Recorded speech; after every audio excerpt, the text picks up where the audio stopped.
Satyabama Institute of Science and Technology, Chennai and Sriperumbudur. அண்மை செய்தி. March 25ஆம் தேதி வரை இடி நடவடிக்கை எடுக்க தடை விதிக்கப்பட்டிருக்கிறது. விவரங்களை வழங்குவதற்காக செய்தியாளர் சுப்பையா இணைப்பில் இருக்கிறார். சுப்பையா, இந்த உத்தரவு குறித்த முழு விவரம் சொல்லுங்க. அதாவது டாஸ்மாக் தலைமை அலுவலகம் உள்ளிட்ட 20 இடங்களில் கடந்த 6, 7, 8 ஆகிய 3 நாட்களில் தமிழகம் முழுவதும் சோதனை நடைபெற்றது.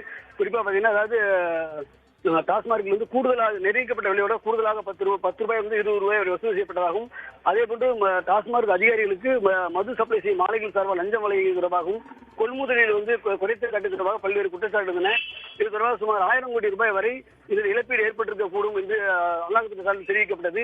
இந்த நிலையில் சென்னை உயர்நீதிமன்றத்தில் டாஸ்மாக் நிறுவனத்தின் சார்பில் 3 மனுக்கள் தாக்கல் செய்யப்பட்டன. அந்த 3 மனுவில் அதாவது டாஸ்மாக் அதிகாரிகளை வந்து எந்த தொல்லையும் இடையூறு ஏற்படுத்தக்கூடாது என்றும், அதே போன்று இந்த சோதனைக்கு நடவடிக்கை தடை விதிக்க வேண்டும் என்றும், இங்கிருந்து கைப்பற்றப்பட்ட ஆவணங்களை செல்லாது என்று அறிவிக்க வேண்டும் என்ற ஒரு 3 கோரிக்கைகளை வைத்து தனித்தனியாக 3 மனுக்கள் தாக்கல் செய்யப்பட்டன. அந்த மனுவானது இன்று சென்னை உயர்நீதிமன்ற நீதிபதிகள் ரமேஷ் மற்றும் செந்தில்குமார் ஆகியோர் முன்பு அடங்கிய அமர்வு முன்பு விசாரணைக்கு வந்தது. அப்போது அரசின் தலைமை வழக்கறிஞர் PS ராமன் ஆஜராகி வாதாடினார்.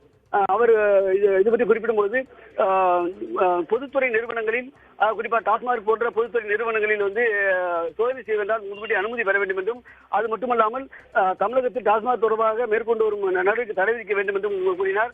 கடந்த 1.5 ஆண்டுகளுக்கு முன்பு மணல் குவாரி விவகாரத்தில் இதுபோன்ற சோதனை நடத்தப்பட்டதாகவும், உச்சநீதிமன்றம் இதில் தலையிட்டு இதில் தடை விதித்தாகவும் மாவட்ட ஆட்சியர் ஆஜராக உத்தரவிட்டது என்றும், அதே போன்றுதான் தற்போது டாஸ்மார்க்கில் சோதனை நடத்தப்பட்டு வருகிறது என்று தமிழக தலைமை வழக்கறிஞர் தெரிவித்தார்.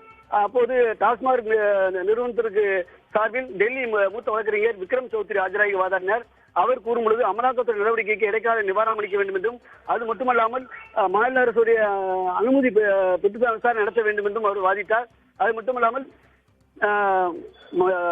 அப்போது குறுக்கிட்ட நீதிபதிகள் அமலாக்கத்துறை நடவடிக்கையில் எதையும் குறிப்பிடவில்லை என்றும், கோரிக்கை புத்தகமாக முன்வைக்கப்பட்டுள்ளதாகவும் கூறப்பட்டிருந்தது என்று தெரிவித்தார்கள்.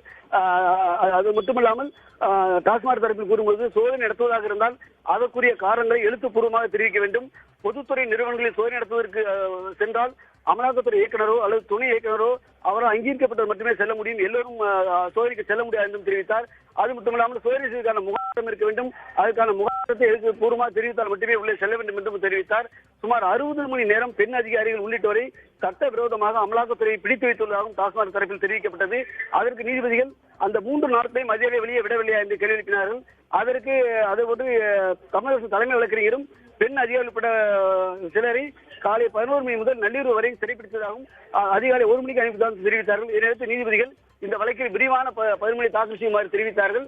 மார்ச் 24 தேதி இந்த வழக்கை தள்ளியிருப்பதாகவும், அதற்குள் சோதனை நடைபெற்ற விவரம் குறித்து முழுமையான பதிமொழி தாக்கல் செய்யுமாறு அமலாக்கத்துறைக்கு உத்தரவிட்டு இந்த வழக்கின் விசாரணை மார்ச் 24 தேதி தள்ளி வைக்கப்பட்டுள்ளது. டாஸ்மாக் வழக்கில் அமலாக்கத்துறை விசாரிக்க தடை விதித்து உத்தரவு பிறப்பிக்கப்பட்டிருக்கிறது. உத்தரவு குறித்த விவரங்களை வழங்கியதற்கு நன்றி Subbaiah. Satyabama Institute of Science and Technology, Chennai and Sriperumbudur.